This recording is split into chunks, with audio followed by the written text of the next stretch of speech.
यही कि आपके बारे में पता लगा कि टिकट कंफर्म किया गया है आपको, तो आए तो आपसे बात करने की बहुत देर से कोशिश कर रहे थे। तो यहाँ तो लोगों का तांता लगा हुआ है, फोन भी काफी आ रहा है, तो नर्वसनेस फील हो रही है? ना नर्वस की क्या बात।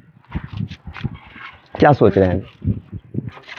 ये सबसे पहले तो क्या कहते हैं, हमारे पार्टी को, आदरणीय लालू प्रसाद यादव जी को, आदरणीय तेजस्वी प्रसाद यादव जी को, हम जैसे युवाओं को मौका दिया है, तो निश्चित तौर पे पूरा राजद परिवार जो है वो धन्यवाद के पात्र है। खास करके अररिया के लोग, जोकी हाट के लोग, जिनका हमेशा सर पे दुआ रहा है, तो घर वाले हों, परिवार वाले हों, सबका साथ रहा है। तो निश्चित तौर पर सबके दुआओं से हुआ है। जीत को लेके कितना आश्वस्त है? नहीं, मेहनत करेंगे, और सभी वर्गों में हर्ष का माहौल है, खुशी है, सभी समुदाय के लोगों का साथ मिल रहा है। निश्चित तौर पर हम लोग जीतेंगे। अच्छा, धूप आपके यहाँ बहुत ज्यादा, मतलब सब तो हम लोग रहते हैं क्षेत्र में, रहते हैं फील्ड में रहते हैं, अभी भी हम घर पे ही, पिछले कई 1 महीनों से घर पे हैं। आ रहे थे अभी, जी। तो हुआ क्या कि जिसके साथ आते थे, अब तो शायद मिले भी, हम्माद है ना, ये मेरा सेकंड मैन है, हम्माद तो आया नहीं, तो उसकी वजह से हम लोगों को मोटरसाइकिल से आना पड़ा। तो मेरी कोशिश ये रहती है कि जो लीडर्स होते हैं उसकी अकाउंटेबिलिटी हम इंटरव्यू से सेट करें। तो हम आ रहे थे, धूल बहुत था, तो क्योंकि मैं बिल्कुल लेमैन हूँ, मुझे एकदम पॉलिटिकल समझ नहीं है, तो काम होता है इंटरव्यू चीज़ों को निकालना। कौन अकाउंटेबल है? ये धूल वूल, इसको पानी वानी कैसे कुछ है? एनएच जो है, पिछले करीब 1 सालों से NH 327E का काम चल रहा है। पहले रास्ता छोटा था, अब इसका चौड़ीकरण हो रहा है। निश्चित तौर पर जहाँ पे काम चलता है, थोड़ी बहुत दिक्कत का इजाफा, दिक्कत होता है, आए दिन जाम की स्थिति भी लगा रहता है, धूल मिट्टी भी उड़ता है, लेकिन बड़ा स्पीड में काम हो रहा है।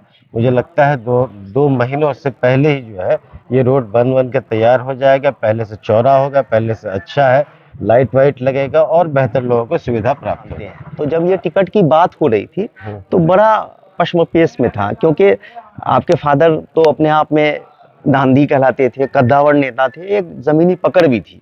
अब उनके साहबजादे को टिकट कंफर्म करने में इतना कंफ्यूजन किस बात का था? नहीं, आपने सिर्फ हमारी सीट का बात थोड़ी है, कल निकला है बिहार का एक साथ, हम समझते हैं करीब 22 सीट का निकला है, तो एक से सारे सीटों थर्ड फेज का था, फेज वाइज जो है पार्टी क्लियर कर रही थी। अभी 12 से हम लोग का नॉमिनेशन होना, अधिसूचना जारी करा, तो मैं नहीं समझता इसमें किसी तरह की देरी है। अब मैं ये जानना चाहता हूँ, मैं आपको वोट करूं तो आप मुझे 3 ऐसा टॉप काम बताइए जिसपे मुझे, क्योंकि मुझे तो आपको क्रॉस चेक करना है वोट देने से पहले, तो आप खुद ही बता दीजिए कि मुझे क्या देखना चाहिए आपको वोट करने के लिए। देखिए, पिछले 10 सालों से केंद्र में भाजपा की सरकार है, और केंद्र का जो है, खास करके सीमांचल और खास करके अररिया जिला में, मैं समझता हूँ पिछले 10 वर्षों में उनका योगदान 0 है, कुछ नहीं।